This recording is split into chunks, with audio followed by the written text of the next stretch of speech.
আজ সকালে ঢাকা কাশিমপুর কারাগার থেকে মানিকগঞ্জের আদালতের কোর্ট কারাগারে তোলা হয় কণ্ঠশিল্পী ও মানিকগঞ্জ ২ আসনের সাবেক সংসদ সদস্য মমতাজ বেগমকে।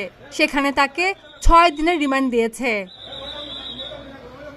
কোর্ট সূত্রে জানা গেছে, ২০২৪ সালের সিঙ্গারায়ের গোবিন্দনলের ৪ জন হত্যা মামলার আসামি হিসেবে তাকে মানিকগঞ্জ সিনিয়র দায়রা ও জজ আদালতে তোলা হয়। গত ১৩ মে মামলার তদন্তকারী কর্মকর্তা আসামির ৭ দিনের রিমান্ড চেয়ে আবেদন করেন।